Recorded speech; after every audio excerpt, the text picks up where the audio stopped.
नमस्कार दोस्तों, breaking tube में आपका स्वागत। दोस्तों, आज बात होगी देवभूमि कहे जाने वाले देवरिया जिले की। वही देवरिया जहां की एक मजार खूब सुर्खियां बटोर। सरकारी बंजर जमीन पर बनी इस मजार को लेकर चौंकाने वाले खुलासे सामने आए। इसमें अरबों की सरकारी संपत्ति हड़पने की एक साजिश की बात कही जा रही है। एक आरएसएस प्रचारक की बेरहमी से हत्या हो गई और आज एक फायर ब्रांड बीजेपी विधायक शलभमणि त्रिपाठी की योगी सरकार से इस मजार पर बुलडोजर एक्शन की मांग सामने। विधायक कहते हैं कि मजार अवैध है और उन्हें धमकियां मिलने लगती। अनजान नंबर से फोन आता है और कहा जाता है कि मजार को हाथ लगाया तो गोलियों से छलनी करता। ईमेल के जरिए योगी और तुम दोनों को देख लेंगे की बात कही जाती है। व्हाट्सएप ग्रुप में मैसेज वायरल होते हैं कि हिंदुत्व के नाम पर मजार तोड़ोगे तो खून की नदियां बहा। कुछ ऐसा ही आरएसएस प्रचारक राम नगीना के साथ। उनकी जान ले ली गई और अब ऐसे में सवाल है कि आखिर ये जमीन किसकी। सवाल ये भी सामने है कि सच बोलना क्या आज जान पर भारी पड़ जाएगा। सवाल ये भी कि क्या वो कौन से लोग हैं जो अरबों की सरकारी जमीन हथियाना चाहते हैं।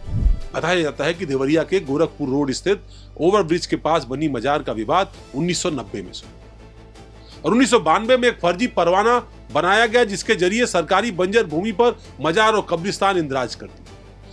खतौनी 1399, फसली संख्या 2 में दर्ज आराजी संख्या 1647 और जो रकबा है वो 0.124 हेक्टेयर। यह जमीन राजस्व के अभिलेखों में साफ साफ बंजर यानी सरकारी जमीन बताई, लेकिन दस्तावेजों में हेराफेरी कर इसे वक्फ संपत्ति का रूप देकर के सुन्नी सेंट्रल वक्फ में इसको दर्ज कर दिया। वाद संख्या 25 वक्फ 23 दिनांक 19/6/1992। यह फर्जी परवाना आज भी विवाद का केंद्र बन गया। यह कोई साधारण फर्जीवाड़ा नहीं था। देवरिया जैसे ग्रामीण जिले में जहां सरकारी जमीनें गरीबों के लिए जीवन रेखा होती, इस तरह के कब्जे अरबों की संपत्ति हड़पने का जरिया बन जाते हैं। मजार पक्ष के लोग दावा करते हैं कि सदियों पुरानी दरगाह है, लेकिन उनके पास दिखाने को न कोई पुराना साक्ष्य है, न नक्शे हैं और न ऐतिहासिक दस्तावेज।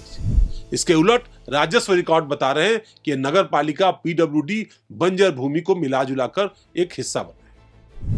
विवाद की चिंगारी तब भड़की जब स्थानीय स्तर पर इसका विरोध शुरू हुआ और इस विरोध की अगुवाई एक शख्स ने की जो राष्ट्रीय स्वयंसेवक संघ के एक वरिष्ठ प्रचारक थे।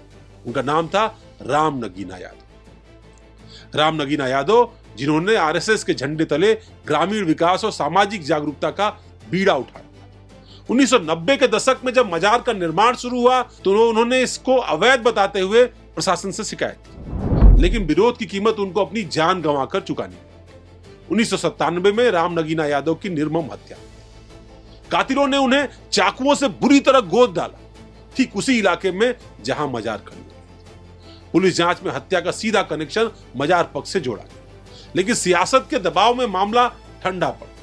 आज भी राम नगीना की शहादत को याद करते हुए लोग कहते हैं कि वो सिर्फ जमीन की लड़ाई नहीं लड़ रहे थे, बल्कि न्याय की। ये नारा हत्या विवाद को सिर्फ स्थानीय मुद्दे से नहीं बल्कि राष्ट्रीय स्वयंसेवक संघ और हिंदू संगठनों के एजेंडे में तब्दील कर दिया। सालों तक विवाद कोर्ट कचहरी की फाइलों में दबा रहा, लेकिन 2025 में जब बीजेपी के विधायक डॉक्टर शलभमणि त्रिपाठी ने देवरिया सदर सीट से अपनी पकड़ मजबूत की तो मामला फिर गया। शलभमणि त्रिपाठी ने इस मामले को उठाया और 19 नवंबर 2025 को एसडीएम अवधेश निगम की अदालत में वाद संख्या 22/488/2025 के तहत सुनवाई। कोर्ट ने धारा 31/32 उत्तर प्रदेश राजस्व संहिता 2006 के तहत फर्जी इंदराज को निरस्त करने का। कोर्ट ने साफ साफ कहा कि परवाना कूट रचित यानी फर्जीवाड़ा है। तहसीलदार को फर्जीवाड़े में शामिल लोगों पर मुकदमा दर्ज करने का आदेश दिया। अब इस वाकये के बाद क्या हुआ? डॉक्टर शलभमणि त्रिपाठी का बयान सामने आया कि आखिरकार अवैध मजार की हकीकत सामने आ गई।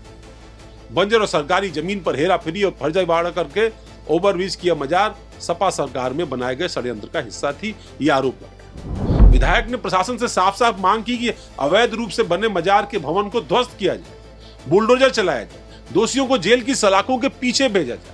23 नवंबर को अपने जनसंपर्क कार्यालय मां सरस्वती सेवा सदन में पत्रकारों से बातचीत करते हुए विधायक शलभमणि त्रिपाठी ने समाजवादी पार्टी की पूर्ववर्ती सरकार पर हमला बोला। कहा उनका नारा था जो सरकारी जमीन है वो हमारी है।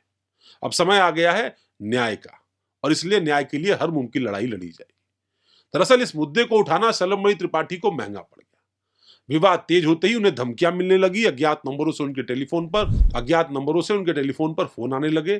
कहा गया कि मजार को छेड़ोगे तो जान से हाथ धो बैठोगे। सोशल मीडिया पर ट्रोलिंग शुरू हो गई और कुछ स्थानीय गुटों ने उनके खिलाफ प्रदर्शन की धमकी थी। सलमणि त्रिपाठी ने इसे हल्के में नहीं लिया। उन्होंने कहा धमकियां तो राम नगीना जी को भी मिली थी, जो प्रचारक थे आरएसएस के, लेकिन वे पीछे नहीं हटे, तो मैं भी पीछे नहीं हटूंगा। ये लड़ाई देवरिया की जनता की लड़ाई। दरअसल ये सारी चीजें इस विवाद को और गहरा बना रही थी, क्योंकि अब यहां सिर्फ जमीन की लड़ाई नहीं, बल्कि विधायक की सुरक्षा का भी सवाल बन गया था। स्थानीय पुलिस ने शिकायत दर्ज की, लेकिन क्या ये काफी थी? अब इस मामले में देवरिया की जिला अधिकारी दिव्या मित्तल ने 20 नवंबर को उत्तर प्रदेश सुन्नी सेंट्रल वक्फ बोर्ड के मुख्य कार्यपाल अधिकारी को पत्र लिखा, जिसमें साफ तौर पर यह कहा गया कि फर्जी इंदराज के आधार पर दर्ज मजार और कब्रिस्तान को वक्फ रजिस्टर से हटाया जाए। डीएम ने वक्फ बोर्ड से 15 दिनों में जवाब मांगा, नहीं तो कड़ी कार्रवाई की चेतावनी भी दी। 21 और 22 नवंबर को खबर आई कि दोषी कर्मचारियों और अधिकारियों की सूची तैयार हो रही है। राजस्व विभाग के कुछ पटवारी, तहसील के कुछ अधिकारी फर्जी इंदराज के इस मामले में दोषी भी पाए गए। डीएम ने जांच समिति गठित कर दी, इसमें एसपी, एडीएम, तहसीलदार सब शामिल थे। सूची के 5-6 नाम भी सामने आ गए, जिन पर आईपीसी की धारा 420 यानी धोखाधड़ी और 467 यानी जालसाजी के तहत मुकदमा दर्ज करने की बात भी कही गई। डीएम ने कहा कार्रवाई निष्पक्ष होगी, लेकिन अवैध निर्माण ध्वस्त होगा, ये भी बात कही। 25 नवंबर को मजार के पक्ष ने एएसडीएम कोर्ट में आदेश की कॉपी प्राप्त कर ली, लेकिन अभी तक कोई बाधा नहीं डाली। अब प्रशासन ये कार्रवाई तो कर रहा है, लेकिन सवाल इसी बात का उठता है कि आखिर ये 32 साल बाद क्यों? क्या सियासत ने ही इसे जगाया इस मुद्दे को, या फिर ये मुद्दा उसी तरीके से फिर से जमींदोज हो जाएगा जैसे एक लंबे वक्त तक फाइलें दबी रही? वो कहते हैं कि सरकारी फाइलों का अक्सर कर जो हस्र होता है वो यही होता है कि फाइलों पर फाइलें दबती चली जाती हैं और न्याय जो है वो चीखता है। विवाद का दूसरा पहलू मजार का पक्ष था।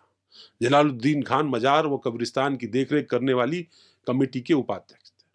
वो कहते हैं कि सदियों से पुरानी दरगाह है और इस पर हम पूजा पाठ करते हैं। मजार से जुड़ा वाद दीवानी न्यायालय के कक्ष संख्या 18 सिविल जज कोर्ट में चल रहा है। वो दावा करते हैं कि उनका कागजात वैध है और फर्जी इंदराज का आरोप गलत है। एएसडीएम कोर्ट ने इंदराज को निरस्त किया है, लेकिन हम हार नहीं मानेंगे, ये बात कही जाती है मजार पक्ष से। आदेश की कॉपी मिल गई है, जल्दी इलाहाबाद हाईकोर्ट में गुहार लगाएंगे, न्याय मिलेगा, ये बात भी कही जाती है। जलालुद्दीन खान का ये बयान विवाद को दरअसल एक धार्मिक रंग देता है। स्थानीय मुस्लिम समुदाय में कुछ लोग इसे हिंदूवादी साजिश बता रहे हैं, जबकि हिंदू संगठन इसे अवैध कब्जे के खिलाफ एक लड़ाई बता रहे हैं। अब इस पूरे प्रकरण में सबसे दर्दनाक है राम नगीना यादव की कहानी। 28 साल पहले जब मजार के खिलाफ वो आवाज उठा रहे थे तो उन्हें धमकियां मिल रही थी, लेकिन वे डटे रहे। 1997 की एक रात देवरिया की सड़कों पर उनकी लाश मिली, चाकू से शरीर घावों से छलनी था। पुलिस ने एफआईआर दर्ज की, लेकिन आरोपी आज तक फरार है। आरएसएस ने इसे शहादत का दर्जा दिया। सलमणि त्रिपाठी कहते हैं राम नगीना जी की हत्या ने हमें सिखाया है कि अन्याय के खिलाफ खामोश नहीं रहना है, इसकी लड़ाई अंतिम दम तक लड़ना। अपने बयान में सलमणि त्रिपाठी समाजवादी पार्टी पर निशाना साधते हैं कि मुलायम अखिलेश की सरकार में यह फर्जीवाड़ा हुआ। बीजेपी इसे माफिया राज को खत्म करने का उदाहरण बता रही है। यह विवाद सिर्फ देवरिया का नहीं रहा, बल्कि अब इसे पूरे प्रदेश में देखा जा रहा है। इसकी चर्चा हर तरफ। देवरिया मजार विवाद असल में हमारी व्यवस्था की वही परीक्षा है जिसने सवाल ये सिर्फ नहीं कि मजार वैध है क्या अवैध है, इस बात का कि क्या जमीन का रिकॉर्ड सुरक्षित है, क्या सत्ता विरोध में सच कहना सुरक्षित है, क्या प्रशासन निष्पक्ष है, क्या अदालत का फैसला जमीन पर उतर सकेगा, उसे कामयाबी से लागू किया जा सकेगा, और अगर कानून के ऊपर निष्पक्ष कार्रवाई होती है तो यह मामला मिसाल बन सकता है। लेकिन अगर राजनीतिक दबाव और सामाजिक असंतुलन के बीच ये उलझ कर रह गया तो एक और असफलता की कहानी बन जाएगी। और आप सब जानते हैं कि देवरिया ही नहीं बल्कि समूचे उत्तर प्रदेश में ऐसे कई सारे मामले हैं, और उन मामलों में इसी तरीके से मिट्टी डाल दी गई। और मिट्टी डालने के पीछे क्या कुछ हो सकता है वो आपने संभल में देखा है। संभल में किस तरीके से बहुत सारे ऐसे मुकदमे, बहुत सारे ऐसे वादों पर लंबे समय तक मिट्टी डाली गई थी, और उसका नतीजा क्या हुआ? उसका नतीजा हिंसा से सामने आया, हिंसा के रूप में सामने। एक बड़ी हिंसा हुई, कई लोग उसमें छत विछत हुए, घायल हुए, मुकदमे दर्ज हुए, और अंत में जब कार्रवाई शुरू हुई, जब पड़ताल शुरू हुई, जब तमाम सारे ऐसे इलाके खोदे गए, तमाम सारे ऐसी चीजें तलाशी गई, तो क्या क्या संभल के अंदर मिला है आपको पता है। वो परिस्थितियां दूसरे जिलों में भी हैं और दूसरी जगहों पर भी लॉ एंड ऑर्डर खराब करने का कारण बन सकती है। ऐसे में आवश्यक है कि इस तरह के मामलों पर ठोस कार्रवाई की जाए, और न सिर्फ ठोस कार्रवाई की जाए बल्कि सामाजिक तौर पर सभी वर्गों को साथ लेकर के इन फैसलों को लागू कराने पर भी काम किया जाए।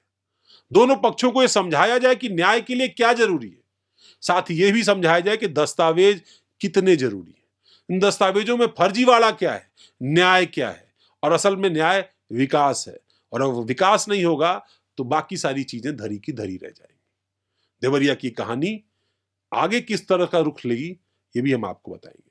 ब्रेकिंग ट्यूब पर आपको साझा करेंगे कि देवरिया के इस विवाद के दूसरे और पहलू क्या हैं, दूसरी पार्टियां क्या सोचती हैं, विपक्ष क्या सोचता है, सत्ता पक्ष के विधायक शिलामणि त्रिपाठी ने आखिर इसे क्यों अपने नाक का सवाल बना रखा है, ये मुद्दा क्यों उनके लिए देवरिया में सबसे खास है, और इसके लिए वो अपनी जान तक की परवाह नहीं करने जा रहे हैं, ये बात वो बार बार क्यों कह रहे हैं। नमस्कार, धन्यवाद।